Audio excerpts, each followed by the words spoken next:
moving is almost never permanent. I've lived in Washington, D.C., I've lived in Virginia, I've lived in Chicago, I've lived in Hawaii, I've lived in South Carolina.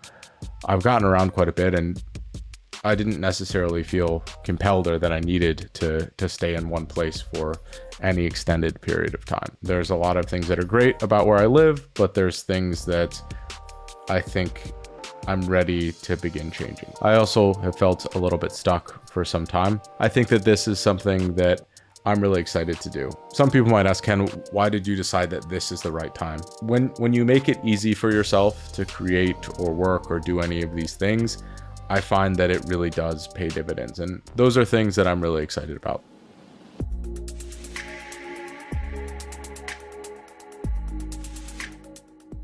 This episode of Ken's Nearest Neighbors is powered by Z by HP, HP's high compute workstation grade line of products and solutions. It's also brought to you by Aporia. So I'm doing a little impromptu coffee chat conversation for this episode of Ken's Nearest Neighbors. I did record a episode with Tina, although unfortunately the audio quality was so poor that we had to scrap it. So I thought it would be interesting just to do a little catch up. I haven't done something like this in a while. And I'm going through some pretty big life changes, which are interesting. And I would hope that my perspective on some of the things that I'm changing might be useful to other people who are going through something similar. So a big change for me coming up is that in March, I'll be moving from Hawaii to Austin, Texas. So geographically, that is quite far. I think it's maybe a 10-hour flight, quite different from where I live now in terms of weather, in terms of people, in terms of quite a lot of things. And I thought it would be interesting for me to talk about my decision-making process around that, why someone might want to shift geographic locations, what that might mean for my career, for this content, anything that I do. And this also is maybe not just for everyone else, it's also for me to sort of go through my own reasoning process and figure out if I'm making a good decision or not. Obviously, I'm still in my current office, but to me, it seems like there's a lot of things that are great about where I live, but there's things that I think I'm ready to begin changing. So I've been talking with my girlfriend.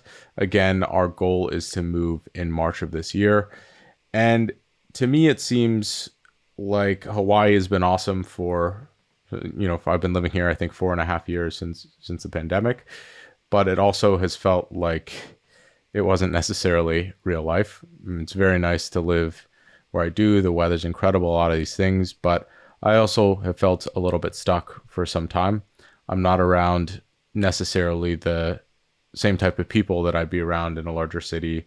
Everyone here is incredibly nice, but also the types of conversations that I have around technology, around content, around entrepreneurship aren't necessarily the same that I have as the ones that I have when I travel to New York, or when I travel to San Francisco, or when I travel to Chicago, or when I travel to Austin, Texas, or even when I do some of these meetups. So for me, a huge component of deciding to move is understanding the community you're going into, being around like-minded people, or just around people that are happy to push you in the ways that you'd like to be pushed.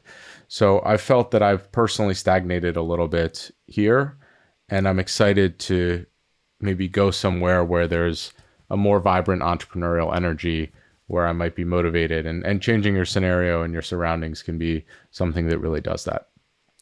I've also, as you might know, not been producing as much content this year. Something that I've been doing a lot more for work is traveling. I mean, I went to Italy 4 times in the last calendar year from Hawaii, and admittedly, that's been taking quite a bit out of me. I really like traveling. I like going around, but traveling from Hawaii is relatively unsustainable for my physical health as well as some of my mental health. I don't think humans were meant to be on a plane for that amount of time. And so I think that that's another reason I would really like to have a change of pace. I was listening to the Tim Ferriss podcast a while ago, and he was, to the earlier point, he was talking about how where we live has such a disproportionate impact on our overall success. The amount of connections we have, the amount of opportunities we have, the serendipity that happens just from being in a place.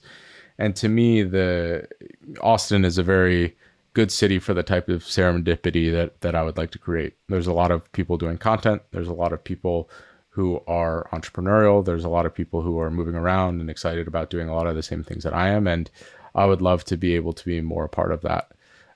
People have looked at me like I'm quite crazy that I'm moving away from Hawaii, but I also think it's important to maybe hedge some of the bets. I mean, my family still lives in Hawaii. I can always visit. I can come back. There's a direct flight from Hawaii to Austin.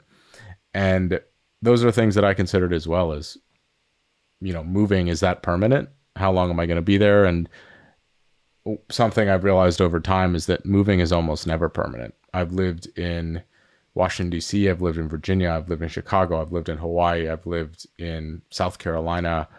I've gotten around quite a bit, and I didn't necessarily feel compelled or that I needed to stay in one place for any extended period of time. So I apologize if this is a little bit more stream of consciousness than we're normally used to, but I think that this is something that I'm really excited to do. And I also think that maybe most people don't spend as much time thinking about where they'd want to live or what would be best for them where they live. I know so many of my friends, for example, from high school that are still in the same town that we grew up, even though it might not be the best place for where they want to pursue their careers or their specific interests. It's a thing out of convenience that we're scared to go beyond. And I've been really fortunate in my life that I've been able to travel and move and live in many different places. And I've realized how impactful that is when you get to change locations. Something that is maybe one of my favorite things about going to a new place is that wherever you go, you can choose to reinvent yourself. You can take all the things that you like about the person you were, let's say in Hawaii, and I can keep those, but I can leave all the things, the bad habits, all of the stuff that I didn't love about the person who I was in Hawaii in Hawaii. And I don't have to, I can make that change immediately. I can just go and I can be a different person. And that's something I've done every move that I've had, which I think is pretty neat.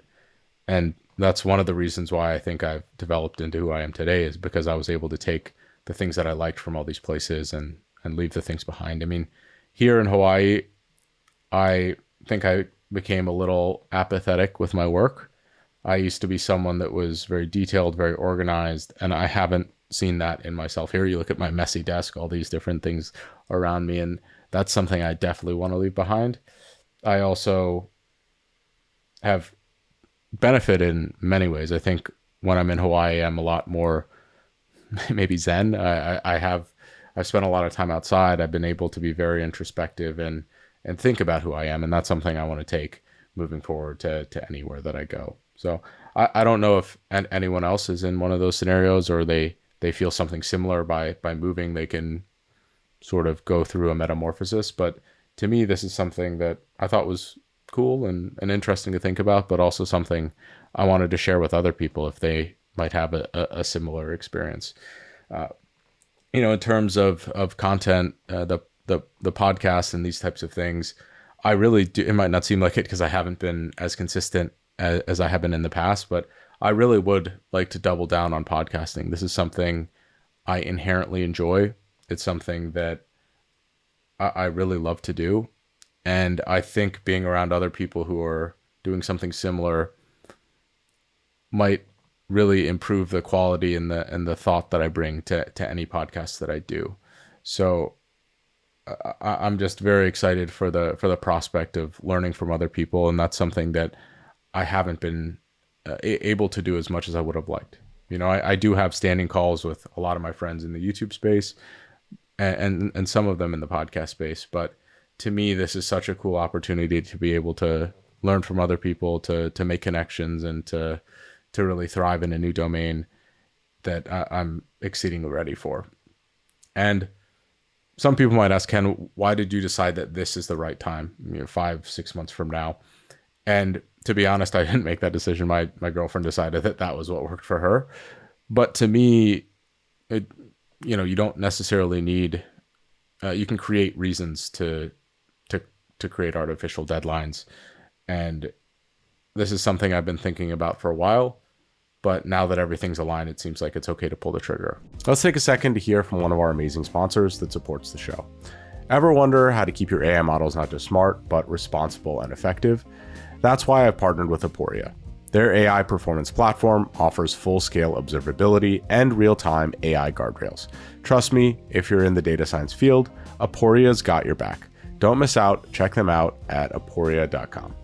This episode of Ken's Nearest Neighbors is brought to you by Z by HP, HP's high compute, workstation-grade line of products and solutions. Z is specifically made for high-performance data science solutions, and I personally use the ZBook Studio and the Z8 workstation. I really love that the Z workstations can come standard with Linux or WSL2, and they can be configured with the Data Science Software Stack Manager. With the Software Stack Manager, you can get right to the work of doing data science on day one without the overhead of having to completely reconfigure your new machine. Now back to our show. I've been listening. I probably mentioned the Founders Podcast in the last 4 episodes of Ken's Nearest Neighbors, but I've really enjoyed listening to that podcast. And David Senra is a big fan of Charlie Munger. And Charlie Munger says this thing where essentially he is very diligent. He moves really slow while collecting information. He's very patient. And then when it's time to act, he acts immediately. And being patient and also having the ability to act quickly, I think is a virtue and is something that is a very powerful skill to develop.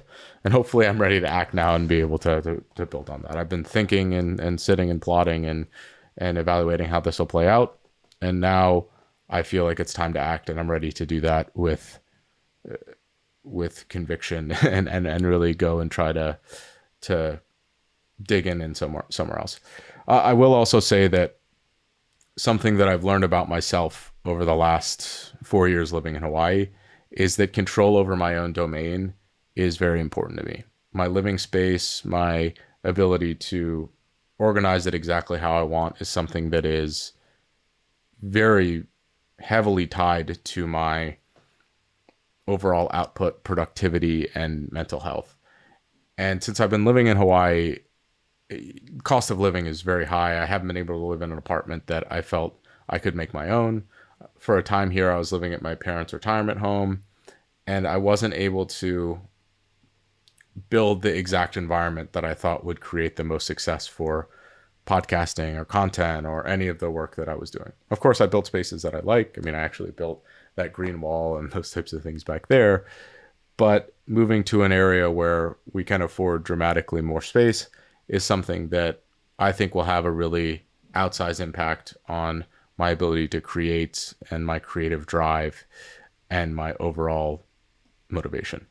Something that it might not be obvious here, but the office I'm in does not have air conditioning, and I am just sweating. In my last 5 videos, I've been sweating profusely over and over again, and I don't think that's necessarily a good look. So, when you make it easy for yourself to create or work or do any of these things, I find that it really does pay dividends, and those are things that I'm really excited about. Again, this might be a vlog or maybe a journaling experience for me, but I always think it's fun to articulate and understand some of the major life decisions that we all go through. You know, in that spirit, I would love to hear what major life decisions any of you are going through in the comments. I'm always interested to learn those, and it could make for a pretty good episode if you're going through change. You know, I don't think that me deciding to move is any different from me deciding on which job opportunity I should take or any of those types of things. There has to be pluses and minuses of those things, and there has to be reasons that you approach any of these things. Starting a new job, just like me moving to a new location, is a great opportunity to go ahead and make the changes you want. You can bring whatever your best new person to that job and leave the things you didn't like about yourself behind. So any of these transition points, I think, are an opportunity to really learn and to develop and to grow. And I'm really trying to use that. I'm also, focusing and changing a little bit my view of the new domain of data. I'll be honest, I think over the last couple of years, I haven't been as excited. Not a couple of years, the last maybe year or so, I haven't been as excited about making the same type of data science content, the how to get a job, how to learn the field, because I really think that I've said almost all I could say about that. One thing I love about this podcast is that I get to learn from talking to people. I don't have to produce the content. I get to actually learn myself. And when I'm making videos, I don't feel as much like I'm truly learning as I did earlier in my career. And so I think you'll start to see some different content for me. I'm interested in exploring and trying a bunch of stuff. And I don't really know what that looks like. It might mean that I take a little bit of a break from YouTube. I don't foresee taking a break from this podcast at all. But I think it's important for me to try to find myself a little bit on that front and figure out what I'm excited about making. I've never done any of the content that I produce for. I mean, it's nice that I do get some financial return from those things, but it's always been more a pursuit of passion and because I feel like I'm creating value. And I'd like to figure out different ways that I can create value over time that are maybe more aligned with my own personal interests. So I think you can also see perhaps an evolution in the content that I produce, perhaps an evolution of collaborations and different people in my videos. I mean, something that I would love to have every single time for the Ken's Nearest Neighbors podcast would be live guests. I love speaking with people in person. I've seen in the analytics that live guests are significantly more watched. And that to me would be a dream come true if I have, I'm in a hub where I can get such interesting people that are traveling through or live near me into a room with me and to be able to grow those connections. I don't think people realize how valuable this podcast has been for me personally in terms of creating rich personal relationships and friends and being able to have a sounding board for anything that I do. I feel like moving to a place where I can do that more in person has an exponential benefit effect of just that, of meeting people, of being able to be around and socialize and have conversations that aren't so targeted as a Zoom call.